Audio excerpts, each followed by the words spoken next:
Welcome back and Happy New Year. This is our first vlog of 2023. We appreciate you watching. If you don't know about Dryad Global, make sure you connect to our website below. We have the best intel analysts and risk intelligence globally for the maritime industry. Whether you're on a large yacht, you're on a cargo ship, you're a fleet manager, insurance company, or part of a cruise line, reach out to us and we can help you with risk intelligence and keep you up to date on what's happening globally. This, like I said, is our first vlog of 2023. We are back in full-time production and have a number of interesting topics and locations this year where we're going to be talking about different things in different parts of the maritime industry and what this means to you. This year, today, we're starting out with a very interesting subject on a vessel called the FSO Safer.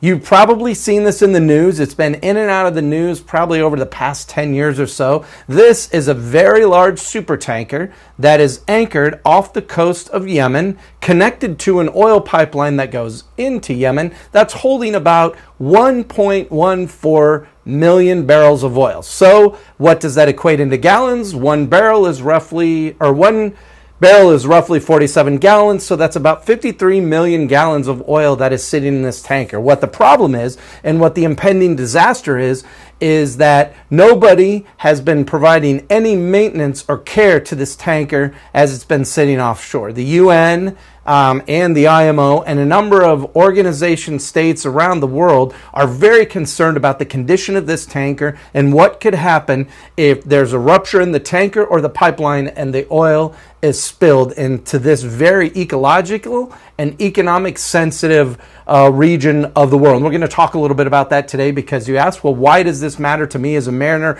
There are huge potential impacts if this tanker spills. It's roughly 53 million gallons of oil into the ocean. This could be a really big deal. And day by day, the condition of this tanker keeps getting worse. There's nobody on board. It's at anchor right now. Nobody's really minding the proverbial store. So this is an issue that could affect the global economy. If this oil is spilled into the ocean, or there's a rupture in the pipeline and the oil is then spilled back through the pipeline into the ocean, the best case scenario would be the spill of about 250,000 gallons of oil. That's what experts say. The worst case scenario could be into over 50 some million gallons if there's a rupture in a pipeline and then oil spills back through the pipeline. This could be a huge economic and ecological disaster. There's 10 different kinds of coral and fish species in this region that you don't find in other regions. Most of the coastal states, including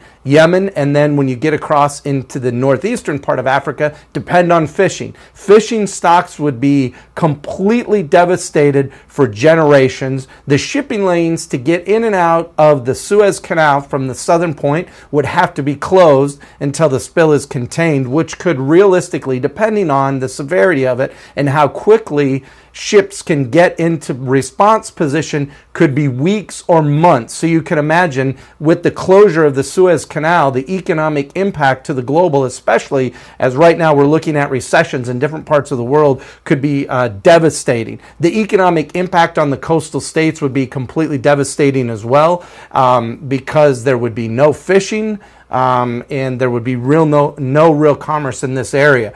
The UN has been working to try to do basically a GoFundMe campaign to raise money from donors in coastal states for the cleanup. The cleanup by experts has been estimated between $100 million to $140 million. So you look at what governments, the UN and IMO, other people spend globally, that's not much. But there's a lot of geopolitics that are in play when it comes to the cleanup of this particular vessel. As Yemen right now is in a civil war. If you're a subscriber to any of our products or to arms, we keep that updated daily. So you know exactly what's going on in this area as far as the rebels, who controls what ports are open. That's all stuff that we provide and follow for our clients. So if you're interested in that, daily updates, reach out to us if you're conducting shipping in through this region. So there's a lot of geopolitics in play on the shore that are really preventing a cleanup operation of this super tanker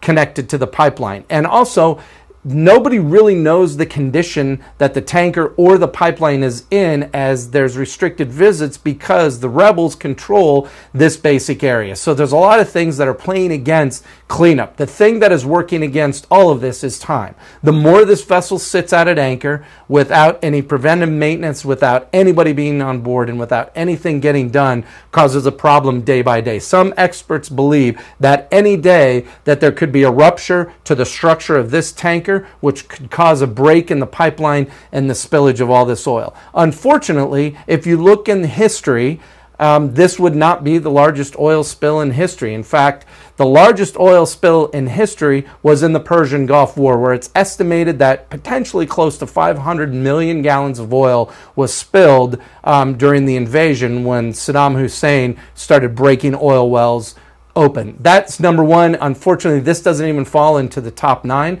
of the largest oil spills globally, but it's still a devastating disaster. This is something that we're going to continue to watch over the coming weeks and years. Like I said, again, if you're a subscriber of the ARMS platform or any of our paid content, you get daily updates on this situation and how it changes.